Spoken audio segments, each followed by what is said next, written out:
July is here, and so is another edition of Woodbine Racing Live for a Thursday. It is Jeff, it is Elisa, and you and I were just talking off camera. You know, we got caught up. How did you spend your off days and stuff like that? Elisa, I'm officially getting old. Because I was exhausted after the Saturday card, and Sunday was just like a blur here. Forget it, yeah. We were cranky and silly at the same time. Monday, I go downtown. I haven't gone downtown for eons. I go to the baseball game. I got home Monday night. I was exhausted. Like, I can't do it anymore. Remember when we were 20, you could just do whatever you wanted? Sure, and you could get up and go to bed at 4 o'clock in the morning, get up at 6 and keep on going. Yeah, so those days might be behind you. We are the same age. I can still party. You are younger. You know, you went to a Jays game. Yep. That's always a lot of fun. Yeah, and they won to right? beat the Yankees, which was You're doing terrific. really good right now. Yep. Yeah. And I spent the time mucking stalls, teaching riding lessons. That's good. You know, all that fun stuff that I like to do. But you know what, though? I do feel a little bit re-energized. I'm looking forward to the week that we have ahead because we have 2-year-olds. We've got the Henry Stakes coming up a little bit later on the weekend. That taking place in the Saturday card. They're just finishing up the draw right now for the Sunday program as well. So if the weather cooperates, I think we're going to be in store for a fun weekend. It's supposed to get a little bit hot and humid. It's going to get warm again. This Yep, weekend, going to get pretty warm on Saturday and Sunday. And you know what else happens today? All the horses that were under quarantine for the last couple of weeks I'm glad you brought that up. back in the entries to compete today. Because we're going to talk about that. Exactly. Are they short? Because they all worked on the same day. And the good news is all the tests are now clear, so everybody can go back to their regular schedules. But do they need some time to catch back up? How many days did they miss training? What were they doing in between? Now, we do have a superstar from the Deb Rhombus barn that's Gizmo's BFF, who benefits, I think, again, because of a scratch in that race. But, you know, if there's one that we can maybe feel like the time off did her well, it could be her. Sunday, if you weren't with us here at Woodbine, let's recap what did take place for you. Pietro Moran just continues to roll. He had 3 winners on the program, so he is now on top by 11 over Sahin. The battle is for second. You've got Sahin in second and then Rafi in third. And I actually walked in with Sofia Vives today. She always has luggage with her because she always rides like Presque Isle and stuff like that, right? Or Finger Lakes. And I said, where'd your Avengers take you this week? And she's like, Finger Lakes. She goes, but tomorrow I'm riding Presque Isle. And then she's riding the Kelsey Danner horse, Brindy, on Sunday at Ellis Park. Oh, man. So if you're wondering where she is coming up this weekend, no Sophia Friday and no Sophia coming up on Sunday. She's going to ride one for Kelsey, though, on Saturday in the stake race. Here. So So, wow, there's a girl, an international traveler. I don't know how many clicks she puts on her car. Oh, she probably does a lot of flying around and all that. Planes, trains, and automobiles. I'll tell you that. So, but I love this time of the week, too, because it is a time where I get to see Elisa stress a little bit because she is the analyst for the next couple of days. And you'd stress, too, if you had to take a look at these 2 cards. And we'll get the clock going right now. And court. I just went to the Law and Order theme. Now, you're not a huge fan of Law and Order Toronto. I like it. I gave up on it. You know, you and I were kind of the same. We were like, oh, we'll watch the first couple, and then the fake Canadian accent kind of got me. And I was like, I don't know. I think I'm still watching it. I like Olivia Benson the best still. So I find these races, though, Jeff, like today's card, tomorrow's card, you know, at least on Saturday and Sunday when you get to be the handicapper, you get formful horses. I get horses that are like off a long time, coming in off of wacky workouts, droppers. I mean, there's a race on today's card that's just full of droppers. But here I'll stick with my good friend. Now, before you begin, yes. Why are we looking at a replay with a horse that's 1 for 31? Because, Jeff, there is a 1 for 17 in here. There's a 1 for 24 in here. There's a 1 for 25 in here. So I'll take 1 for 31. I will turn that negative into a positive with Rookie Court because this is the second start of the season for this horse. Now, first start back is not a bad effort, right? At 3/4 of a mile on May the 23rd. The horse is almost 20 to 1 and ends up coming on pretty well, I think. Now, this is under Daisuke Fukumoto, who is back aboard again today. The winner was Tavali, who was an Angus Buntain, or is an Angus Buntain trainee. Davy Moran was aboard for this victory. But watch the nice little closing kick we get from the 7 horse here, closing up some ground. If this is the first start back for me, I'd be pretty pleased with this effort. I feel like against the likes of, you know, 1 for 24s, 1 for 25s, I think we should be all right here. Second start off of the layoff today. So I'll use her up on top. And then I'll take a look at the 7, No Visor, who comes in off of a maiden score, as well as the 1, That's It, That's All. This is the first runner that Debbie Rhombus is going to send out after the quarantine, so we do have a lot of question marks as to, how many days did these horses miss. I did talk to Deb, and I don't really want to give it all away because a lot of it was a personal conversation, but still, they had to shed rope for a while, they had to walk horses for a while, they were really limited with what they could do. Some horses will benefit from taking the time off, but this runner I'll use in the bottom just in case. I took a shot with Matuli Power, and the reason is I'm just thinking maybe the turf didn't go well, and now we get into a bit of an easier spot here today. Jose Campos will be aboard, again, equipment change as the blinkers do go off, but I know the real reason he went towards Rookie Court, not only because you're a fan of Mike Dunslope, but the way Fukumoto's running right now. He's riding really well. And he's bringing prices. Yes, like last week, winner Thursday, winner Friday, winner, he just keeps on giving us winners at good prices. You're right. Tears. There's no crying in baseball. There's a lot of crying in horse racing. That's probably one of my favorite baseball movies, League of Their Own. It's great. Yeah, I watch fantastic. it anytime it's on. I watch Yeah, no, it's a great movie. So Tears. So why are we crying here? Oh, I don't know. Why Amis are we cry. crying? That's why. Good run last time out. Finishing second was a big number on that day at odds of 18-1. And poor Mies cry. It's either go big or go home. You either get the dreaded donut or you get not a bad race. What a turnaround, though, in form, right? Last year, this horse is a no-go as a 2-year-old, and then gave the horse some time, brought her back as a 3-year-old, and to get this effort here on June the 12th. So we'll watch for her. It's Amanda that's doing the riding. I can't quite remember. I did check the results for Monday and Tuesday at Fort Erie. She at least won, I saw him win. Won. Yep. So that's always good to come into the race off of a victory over at Fort Erie. It's a great effort late. And again, Jeff and I are both good friends with Kelly Regan, who writes the charts. And I rely on those quite heavily because Kelly's extremely accurate. He's a great horse person. And he said, dug in late. Like when he says that, I'm okay with this. And watch this horse dig in here. Now, Amanda's back aboard again today. We're going to get up here just in time for second. So we're going 3/4. We're back going 3/4 again today. What I was trying to show you off both these replays are horses that if it was first start back for me, if I'm training them and it's first start back, those are efforts that I'd be pretty happy with. I'd be thinking, you know what, I'm sitting on a big one and it could be the win here today. Now that said, I did not use the horse in the top spot. I used Sultry Sophie. Why? Because it's Tiller and Vivez and you get that cut back in distance from 7/8 to 3/4. I think 7/8, Jeff, was just a smidge too far.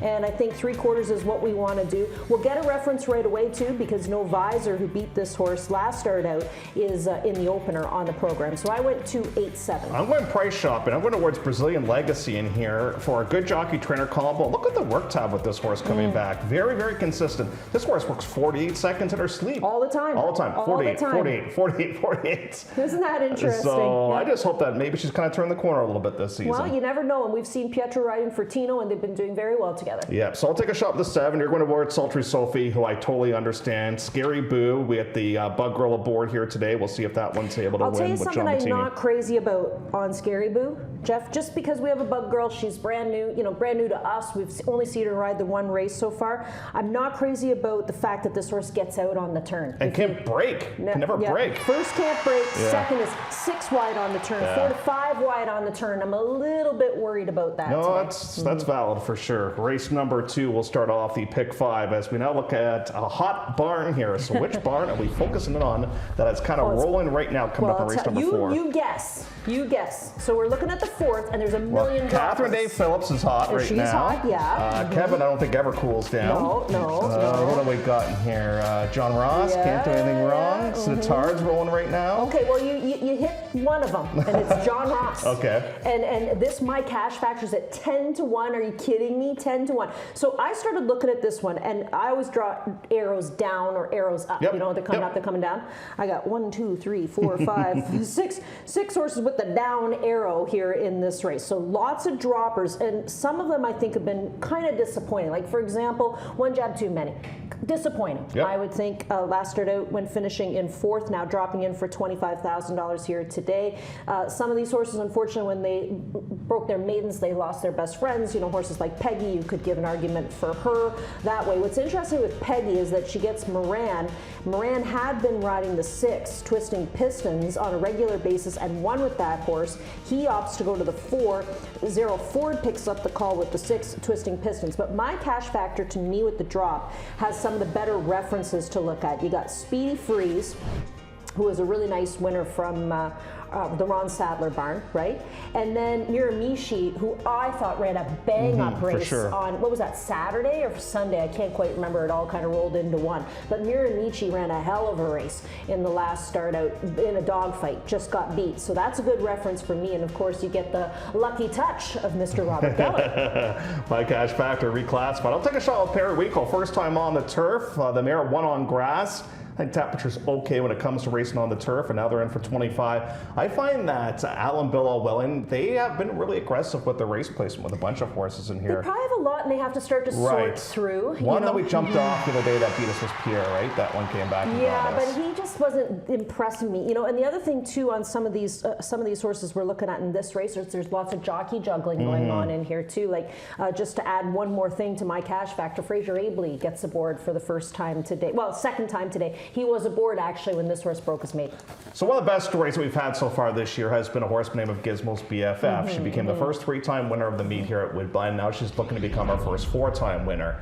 So she's already exceeded what she did last year. Last year she didn't win a single race. If she's able to win this one, she's a special animal because who knows how tight she is coming into this race because of the quarantine situation. And initially when I saw her, at least, I said, I'm not going to pick her because I think there's the fact that she might be a little bit short, but there's so much pace in this race, I think she might get a good trip. Well, there's that, and then the other thing too is she's run 3 really hard races. Yes, maybe a blessing in disguise. Exactly. Like remember when it happened to Caitlin and it worked out perfect for her, and she came back and won the plate, getting that little bit of extra time. There's no doubt to me that she was fit, obviously, and a good old mare like this that's 7 years old, she probably could use a little break. So it's a little freshening. She comes back in fresh, I would say. Now she did work on June the 27th, and I wouldn't be too concerned about that because that was the only day that they allowed the quarantine horses to work, and it's not a fast work, but we're not going to blow this mare's brains out on the racetrack in the morning, right? So she does her work in the afternoon. I like her here today for the 4-peat. She'd become our first 4-time winner of the meet if she happens to get it done here today. Vivez certainly gets along well with her. Could you imagine how sharp these horses would have been working on that day? Sharp. Like, I'll tell you what, you want to walk a horse, like in after racing, we walk horses generally 3-4 days sometimes. On the 3rd day, you're like, you gotta get this sucker back into training, right? Now, if they hadn't raced, like which was the case for these horses, just got shut down fast. All they could do is shed row. Oh, all you could do is walk the shed row, and I mean, you're then of course getting somebody to come in and help you out is a bit of an issue as well, because you got to be able to change your clothes. You can't go touch anybody else afterwards. So I think on that day, I think a lot of the jocks worked them, and they came right here and showered right Makes after. Total sense, so right? I think that's what happened in that situation. Plus, so many horses want to go out there. You don't have enough gallop people. You don't. I mean, what are we going to do? Put the biosecurity suits on them before they go out and train? The in good the news morning? is that situation is behind us now. We can move on, which is tremendous. And we want to thank all the horse people for their cooperation, because it stinks when it happens. Sure and with does. Animals, it's going to happen. Yep. With It costs a lot of people a lot of money. It did, but hopefully you got fresh horses for later on this season, and you get some money back in there. So race number 4, the topic there is 4-peat. Let's talk a little allowance, shall we? And here coming up with race number 6. This is our feature of the day. We scratched number 3, that being Blind Spot. That's a favorite I really wanted to try and beat today too. Me too. The drop for 50, it was like, ooh, she might be a little bit vulnerable in here. How much are you a fan? Now I know you're a little bit different because your parents are down in the States, but when you get to go there, like how nice is it to have some home cooking? Because I wonder if Luz de la Luna will just be happy to have some home cooking going back to the David Boris barn. I mean, it's funny because you and I saw Lisa McCallum-Smith, I would say like not long after they reclaimed the horse back. And we stopped just like all feels right in the world. And she said that she was really happy to be back home again. People don't give horses enough credit. They do know people, and they do remember people for a really long time, and they remember other horses, and they remember how they were treated. And I guarantee you this horse was so well loved by Lisa McCallum-Smith that there was probably a very happy reunion when she got her back in in the outfit. What's interesting though, Jeff, is that they've waited the 30 days to bring her, or have they waited the 30 days? No, May, June? Yeah, they have. July. They've waited the 30 days to bring her back for the $50,000 price tag. So, and the issue I think is just there probably wasn't anything else out there for her. So you have to go here for 50, and then you start to kind of wonder, do we lose her here today? I like her chances. I'd love to see her win. The Order of the Phoenix is the other one that I'm interested in playing too, the Cassie horse. And then I'll include the 5, Cara, because she was second in Miss Vivian, who came back to destroy him. I love what Bill Theranis did with that horse. Took her for 32, won for 50, dropped her back in for 32. Yeah. That's like playing horses like they're stocks. Exactly. And you were able to make your owner a really hefty profit really quickly. It's a good reference for Cara. Yeah, I think it was a 3-way shake, as a matter of fact, for Miss Vivian as well. I think Verdale will be happier with the change back in running style. I understand why they were aggressive last time out, but I think with her, if you put her in the race, you lose the kick late in the race. And that's what happened last time with Verdale. So I think they'll go right back to the old style. And this barn, I think, is going to start to pick up some steam too. Eddie Catrion's barn? Yeah. I hope so. Took them a while last year to get rolling. Yeah, it did. But then once it all kind of worked out, things started falling into place. All right, our next topic here is High Five, which means it's going to be race number 8 on the card. And Robert says it might go today. It's a possibility in here. He said he's definitely playing it. He's definitely playing. We'll have to check out his HPI account to see if, in fact, that is the case or not. The favorite here is Verana. Now, Verana has been aching to get onto the turf and finally gets a chance to get back on the turf in here. Do you just draw a line to the last race? Absolutely. Just too tough? Because I put Verana up on top in that June the 19th race because it was originally scheduled for grass and then it came off of the grass, right? And we didn't change our selections. And I love the fact that this one gets to try the lawn here today and gets Emma Wilson aboard. So that's a nice one. I'll use the 9 up on top over the 7. I think a lot of people are going to play this 7 horse, for Katerina Vasileva because the horse was 3rd and behind Limoncello Spritz and Verana. So if you like Verana, take a close look at the 7. The 8's a player to me as well. That's 8-0 Girly Girl for Sid Attard. Fraser Abley doing the riding with this one here today and has had a decent career so far. Started off with a 4th, came back with a 3rd. We're getting closer and closer. And just get back to the 7. The mare's produced a couple of turf winners. The mare herself won on turf. I'm just kind of hoping that we're able to have some success in this race. The problem is, Elisa, it's 11 horses, and the rail is out lane 2 today. So we don't have a lot of room. Not a ton of room, So you're gonna have to get a little bit of racing luck in there, and do put the Ryan Munger on the one there coming up in race number 8 as well, as we get set to go 7.5 furlongs. So you think people tune into the show are looking at this and saying, Court, Tears, 4 Pete's, like, what are all these subjects? That's why you got to tune in, because they're just a quick crying. Just a quick little synopsis as to what we talk about on the broadcast here today.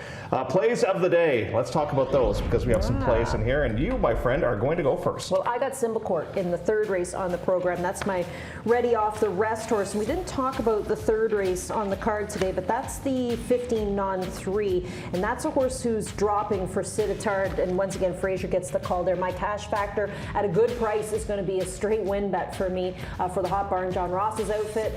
They made Lutz de la Luna, Ernie made Lutz de la Luna, I think, a big price. I feel like it's 8-1 or so. It's not going to be 8-1, but I'll take her even if she's, trying to beat the fave. That's fine for me. And Verana back on the lawn. I'm going to play that one in an exactor with the Vasileva runner. We have one the same. Our price play is exactly the same. We have 2 price plays, as a matter of fact. I got one coming up in race 2, that being Brazilian Legacy. I am going to keep Gizmo's BFF. I tried to beat her, and I'm like, I can't. I hope she wins for Deb because so do I. They had to sit out for a long time, and the bills keep on piling up. So you know what? I hope she gets some. Well, at least she was in a bit of a good situation where she's been off to a decent start early on in the meet, right? Yep. But on this other hand, you never like to miss time, right? And my best bet's going to come up in race number 7, Gun Courts. That'll be a win place wager. So those are looking at our plays of the day. The Woodbine TV Prod race 1, beat the fave, legs like flatter, 5-1 right now. You like Sultry Sophie as well, so you and Ron are going to be partners in crime with that one. And Iron Pyrite, that's where Doug's going to go coming up in race number 3. Krista Cole will send out that one. That's another barn. It's another. Look, all those quarantine barns are in today. Krista Cole, and everybody should make note of this too if you weren't familiar. So Krista Cole, Phil Hall, Deb Rhombus. And was Marjorie Patterson in that barn? Marjorie Patterson may have been in that barn as well. So when you see those ones, just Yeah. Just keep that thought in the back of your mind. Yeah, exactly. And you know what, we'll have a bit of a gauge over the next couple of days. But listen, the more days that go on, the tighter they're going to get. And that's great. And we have 1 o'clock. Well, holy cow, Sultry Sophie's got a lot of pressure tonight. Well, you know, and I'll tell you what, when we were upstairs on the 6th floor, you know, that's where Jeff and I like to hang out up there. One of our astute handicappers, Mr. Greg Peacock, was pointing out that Sultry Sophie, as in Sophia Vivez, are going from Saturday to Sunday's card, had won like two of the stakes on Saturday, came right back with her first ride on the Sunday program, won that. Her second ride on the Sunday program, she won that too. Like, she's been very, very hot. Yep, doing very, and you know what too? She's grabbed the attention of a lot of American trainers too with us. Yeah. She's going down the States. Well, and she's American, so it's pretty easy for her to work here and there. Yeah, plus she's a natural lightweight, which I think really, really helps out the situation. And a good girl all around. Very nice person, very, very nice person. I think that's it. Item 42 says throw to break. I got nothing else to say. You got anything else to say? I'm going to talk all night. All right. Race number 1 coming up momentarily here from Woodbine. A heavy favorite right now at even money. We'll see if that trend continues. Our preview of the opener coming up next.